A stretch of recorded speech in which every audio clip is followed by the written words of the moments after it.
Mongolia has been consistently growing on average 5% year on year. And clearly we like Mongolia, but why do we like it? In Mongolia, a lot of is herding agriculture, business banking, and the BFI sector is a very mature and some say concentrated.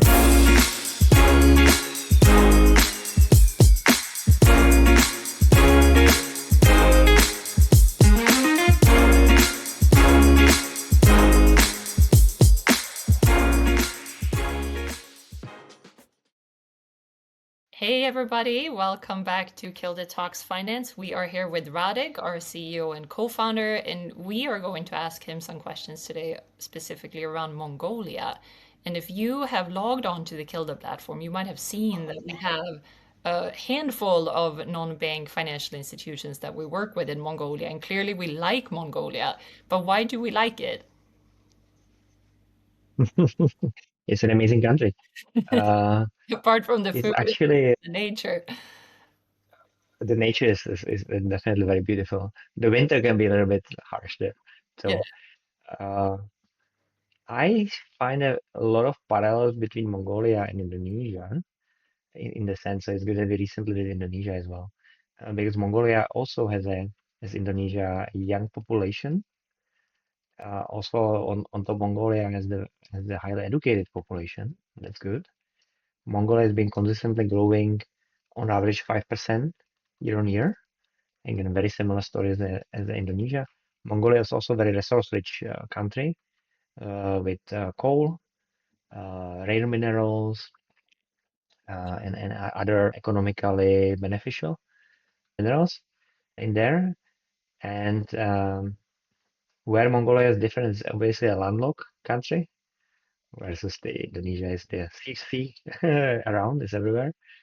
And Mongolia is very dependent on the Chinese economy, especially on the Chinese industrial sector, which requires energy, and the energy is then transformed in the form of coal and the minerals they need for the factories which are in northern China. So that those are transported through a new train terminals on the southeastern part of Mongolia to the northern China, where most of the steel factories are located. So I believe that as long as the Chinese industrial, specifically economic, will be doing well, the Mongolia will be doing well economically. Yeah, Just so that's why we like it as a country.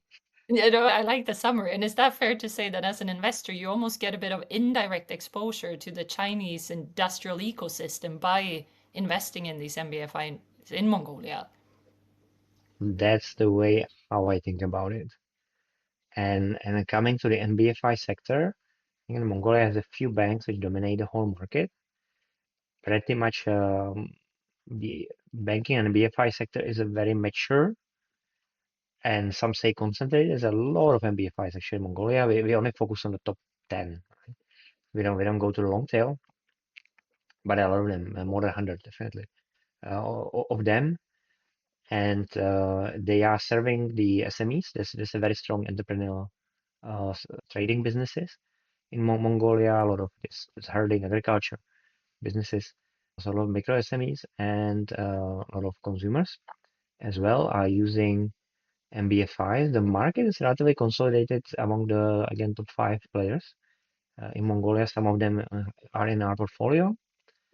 They tend to be even like a 20 plus years old. So it's a pretty very established um, non-bank financial organization, some of the older Indonesian multi-finance firms.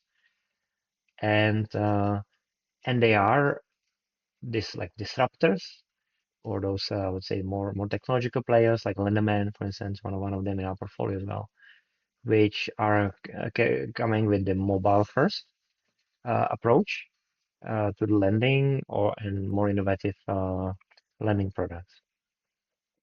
Okay. So maybe to wrap up then, I'll use your own words that I've heard you say before that Mongolia and even in parts of Central Asia, not just East, but also Central, is a little bit of a hidden gem in plain sight. Maybe that's a good term to wrap it up.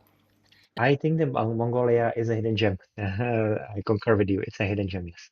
Perfect. Well, we'll end on that note. Thank you very much, Radek. And if you as an investor have any further questions for us, specifically maybe on Mongolia or Central Asia, let us know in the comments. Thank you. Thanks a lot.